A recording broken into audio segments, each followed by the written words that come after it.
Poland के एक गांव में एक मॉम और उसका बेटा पैट्रिक रहते हैं। इस गांव की पॉपुलेशन बहुत ही कम है, लेकिन ये एक टूरिस्ट स्पॉट है। पैट्रिक के फादर यहाँ से कहीं दूर जॉब करते हैं, इसलिए मॉम और सन को हमेशा यहाँ पे अकेला ही रहना पड़ता है। पैट्रिक शुरू से ही यहाँ पे रहा है, इसलिए वो हमेशा से अकेला महसूस करता है। पैट्रिक के लिए उसकी दुनिया सिर्फ और सिर्फ उसकी माँ ही है। वो अपनी मदर के साथ ही हमेशा खेलता है, वो अपनी मदर के साथ ही साइकिलिंग करता है, वो अपनी मदर के साथ ही हमेशा स्विमिंग करता है, लेक के पास जाता है, गेम खेलता है। उसका कोई और फ्रेंड है ही नहीं। उसकी सारी दुनिया उसकी मॉमी है। वो अपनी मॉम के साथ अपनी गांव के पास चलने वाली ट्रेन के साथ रेस भी लगाता है और ये उनका डेली का रूटीन है। पैट्रिक की दुनिया जैसे उसकी मॉम ही है। पैट्रिक की सारी दुनिया उसके मॉम के इर्द गिर्द ही घूमती है। पैट्रिक और उसकी मॉम का रिलेशन ठीक वैसा ही है जैसा हर किसी बच्चे का अपनी माँ के साथ होता है। वात्सल्य से भरा और प्यार से भरपूर इस रिलेशनशिप में किसी और की कोई जगह नहीं थी। लेकिन पैट्रिक की जिंदगी में खलबली तब मच गई जब इस गांव में आसपास के सभी लोग समर वेकेशन की वजह से अपने बच्चों को लेकर पिकनिक मनाने आने लगे और अपना समर वेकेशन व्यतीत करने के लिए यहाँ पे रुकने लगे। पैट्रिक तो किसी से भी क्लोज यहाँ पे हो ही नहीं पाया, क्योंकि वो शुरू से ही अकेला रहा था। उसको किसी से फ्रेंडशिप करने में भी बहुत प्रॉब्लम होती है। लेकिन वो देखता है कि उसकी माँ अब रात को रोज घर से बाहर जाने लगी है। पैट्रिक ने शुरुआत में इन सब चीजों से कोई रिएक्ट नहीं किया। पैट्रिक की मॉम को रोज शाम को एक कॉल आता और वो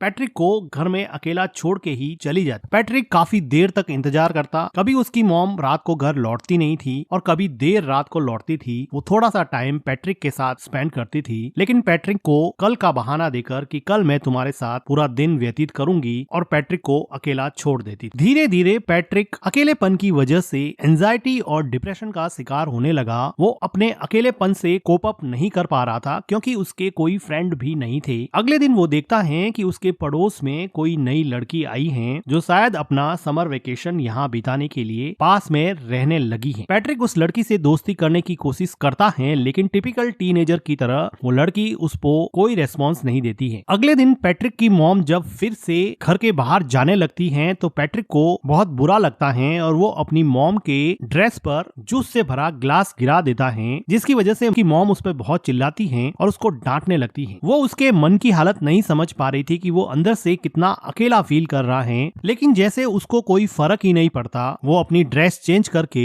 फिर से शाम को अपने बॉयफ्रेंड से मिलने के लिए निकल जाती है। पैट्रिक अपनी मॉम का पीछा करता है। वो देखता है कि कहाँ जाती है। कुछ देर जाने पर उसको पता चलता है कि वो हमेशा अपने एक बॉयफ्रेंड से मिलती है। पैट्रिक को अपनी मॉम के पीछे जाते समय एक हिरन का बच्चा दिखता है जो अकेला सड़क पर घूम रहा था। ये डायरेक्टर का मेटाफर है कि किस तरह से हिरन के बच्चे को भी उसकी माँ ने अकेला छोड़ दिया है और वो इस सुनसान से जंगल में अकेला घूम रहा है, जैसे कि पैट्रिक भी अपनी माँ के बिना इस पूरे गांव में पूरे समर वेकेशन में अकेला पड़ गया है। पैट्रिक को हिरन के बच्चे को देख के जैसे कुछ सांत्वना मिली और वो अगले दिन नए दोस्त बनाने के लिए तैयार हो गया। वो पास में आई लड़की माइका से बात करने लगा और थोड़ी देर एक दूसरे से बात करने के बाद में वो दोनों एक दूसरे के दोस्त बन गए। माइका बताती है कि उसके पेरेंट्स का डिवोर्स हो चुका है। वो खुद भी बहुत अकेला महसूस करती हैं। अब माइका और पैट्रिक में काफी दोस्ती हो जाती है और अब पैट्रिक वो सारी एक्टिविटी जो अपनी माँ के साथ किया करता था, साइकिलिंग करना, स्विमिंग करना और लेक के पास बैठ के टाइम स्पेंड करना, ये सारी चीजें अब वो माइका के साथ करने लगा। उसको माइका के साथ अब मजा आने लगा और अब वो अपने लोनलीनेस को और एंजाइटी को थोड़ा कम कर सकता है और अपना पेन माइका के साथ शेयर कर सकता है। उसको अभी अपने मॉम की कमी कम खलने लगी थी। अगले दिन पैट्रिक के घर पे वो लेडी आती है जिसके हस्बैंड के साथ पैट्रिक की मॉम का अफेयर चल रहा होता है। वो पैट्रिक को तो कुछ कह नहीं पाती है और उसकी मॉम उसके घर पे नहीं होती है, तो अकेली बैठ के वो बहुत रोती है। पैट्रिक एक वेल बिहेव बॉय की तरह उसको कुछ खाने को देता है। उसी शाम को पैट्रिक के डैड का कॉल आता है और पैट्रिक की मॉम उसके डैड से बात करते हैं। तो पैट्रिक की मॉम पैट्रिक को कहती है कि तुम अपने डैड को मेरे अफेयर के बारे में कुछ नहीं बताओगे, मैं तुम्हें वार्न करती हूँ। वो उससे कसम लेती है कि तुम अपने डैड को मेरे अफेयर के बारे में कुछ नहीं बताओगे। पैट्रिक कसम देता है कि मैं अपने डैड को आपके अफेयर के बारे में कुछ नहीं बताऊंगा। पैट्रिक को लगा कि ये बात मानने से उसकी मॉम उसके साथ ज्यादा टाइम स्पेंड करेगी, लेकिन उसकी मॉम को कोई फर्क नहीं पड़ने वाला था। पैट्रिक अब इतना परेशान हो चुका था कि वो मेन डोर की कीज भी छुपाने लगा। वो अपनी मॉम को जाने से रोकने लगा, लेकिन उसकी मॉम उसको मार के उससे लड़ झगड़ के भी अपने बॉयफ्रेंड बॉयफ्रेंड से मिलने जाती थी, पैट्रिक चाहे अकेला बैठ के कितना भी परेशान हो, उसको जैसे कोई फर्क ही नहीं पड़ता। पैट्रिक के लिए अब एकमात्र सहारा उसकी नई नई दोस्त माइका थी, जिसके साथ वो काफी टाइम स्पेंड किया करता था और यहाँ के पिकनिक स्पॉट लेक में स्विम करता और वहाँ पर गेम खेलता। लेकिन उसकी ये खुशी ज्यादा दिन चलने वाली नहीं थी, क्योंकि माइका को यहाँ पर एक उनकी उम्र से काफी बड़ा लड़का परेशान कर रहा था। ऐसा लग रहा था कि माइका इस लड़के से बहुत डरती है। पैट्रिक इतना छोटा था कि इस गैंग से माइका को बचाने के लिए वो कुछ भी नहीं कर पाया, लेकिन उसको मन ही मन बहुत हर्ट हुआ, क्योंकि वो लड़का माइका को वार्न कर रहा था कि तुम इस लड़के से नहीं मिलोगी, तुम सिर्फ मेरे से ही मिलोगी। उसी रात को पैट्रिक अपनी मॉम का जब पीछा कर रहा था तो वो देखता है कि माइका और वो बड़ा लड़का एक दूसरे के साथ काफी टाइम स्पेंड कर रहे हैं, जिसको देखकर पैट्रिक को लगा कि अब उसकी जिंदगी वापस से अकेलेपन का शिकार होने वाली है। वो काफी मायूस हो जाता है। वो घर पर भी काफी टाइम तक अपनी मॉम का वेट करता। जब देर रात उसकी मॉम घर पे आती तो पैट्रिक उससे अपना टाइम मांगता, लेकिन वो थक हार के सो जाती और पैट्रिक उसकी मॉम के आने के बाद में भी अकेलेपन का ही शिकार रहता। अगले दिन सुबह पैट्रिक को माइका मिलती है और वो माइका को पूछता है कि क्या उस लड़के ने तुम्हारे साथ कोई जबरदस्ती की थी। तो माइका जैसे डर गई हो और वो डर के मारे वहाँ से भाग के घर में चली जाती है। पैट्रिक उसको जाके पूछता है कि हुआ क्या, मुझे ये तो बताओ। वो बिना कुछ बोले ही रोने लग जाती है। पैट्रिक को ऐसा लगता है कि उसके साथ जबरदस्ती की गई है। वो दौड़ के जाता है और उन लड़कों के ग्रुप में उस लड़के पे अटैक करता है, लेकिन एक छोटा बच्चा उससे कैसे लड़ेगा और वो बड़ा लड़का पैट्रिक को ओवर पावर कर देता है और पैट्रिक यहाँ पे कुछ नहीं कर पाता। थोड़ी देर बाद में माइका वापस पैट्रिक के पास आती है और उसको समझाने की कोशिश करती है कि हम दोनों अच्छे दोस्त बन सकते हैं, तुम इतना हर्ट क्यों हो गए हो। लेकिन पैट्रिक को डीप डाउन कहीं पे हर्ट हो गया था। वो वापस से माइका से बात ही नहीं करना चाहता था, क्योंकि वो ऑलरेडी अपनी मॉम से बहुत ज्यादा हर्ट था और जब माइका ने भी उसे हर्ट किया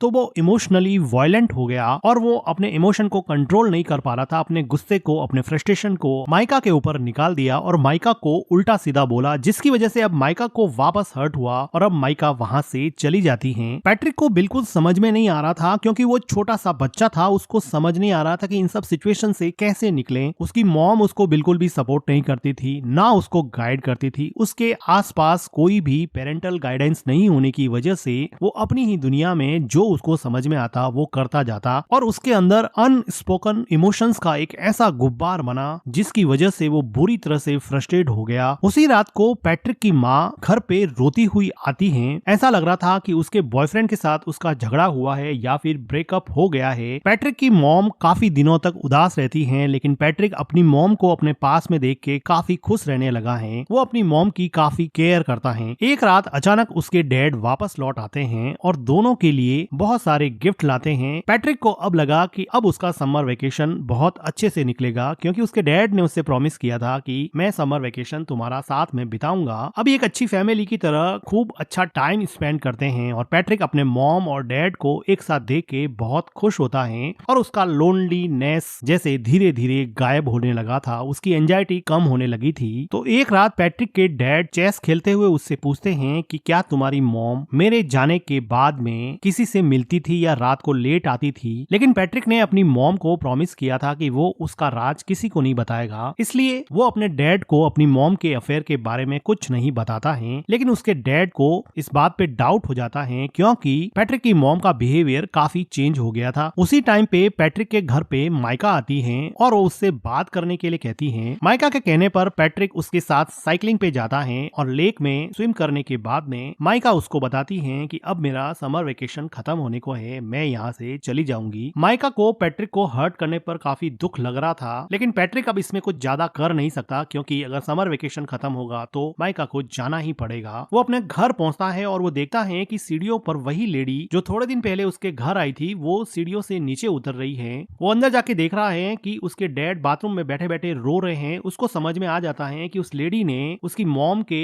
अफेयर के बारे में उसके डैड को बता दिया है, क्योंकि उस लेडी के हस्बैंड के साथ ही उसकी मॉम का अफेयर चल रहा था। तो इस बात से दुखी होके उसके डैड ने अब ये डिसाइड किया है कि अब वो यहाँ नहीं रहेंगे और वापस जॉब करने चले जाएंगे और शायद कभी वापस नहीं आएंगे। पैट्रिक की मॉम पैट्रिक के डैड को समझाने की कोशिश करती है, लेकिन जब आप रिश्तों की बुनियाद विश्वास को ही हिला देते हैं, ट्रस्ट को ही खत्म कर देते हैं, तो किसी भी इंसान को रोकना लगभग नामुमकिन सा हो जाता है। पैट्रिक के डैड अब यहाँ से चले जाते हैं। समर वेकेशन खत्म हो जाता है। अब पैट्रिक को स्कूल जाना होता है। पैट्रिक की मॉम पैट्रिक को तैयार करके स्कूल छोड़ने जाती हैं। वो दोनों सड़क पर चल रहे हैं, दोनों एक दूसरे से बात भी नहीं कर रहे हैं। पैट्रिक को अपनी मॉम पे बहुत गुस्सा है क्योंकि उसकी मॉम की वजह से उसके डैड उसको छोड़ के चले गए। उसके सेल्फिश बिहेवियर की वजह से वो किसी से घुल मिल नहीं पाया। वो मेंटली इतना ब्लॉक हो गया कि दूसरे बच्चों से बात भी नहीं कर पाता था और ना ही उसको अपनी मॉम का प्यार मिलता। अब वो रेलवे ट्रैक को क्रॉस करने वाले हैं। उसकी मॉम आगे जा रही है, बच्चा पीछे छूट जाता है, जो कि डायरेक्टर का मेटाफर है कि आप अपनी जिंदगी में आगे बढ़ रहे हो और बच्चों को आपने पीछे छोड़ दिया है। और इन दोनों के बीच में न जाने कौन सा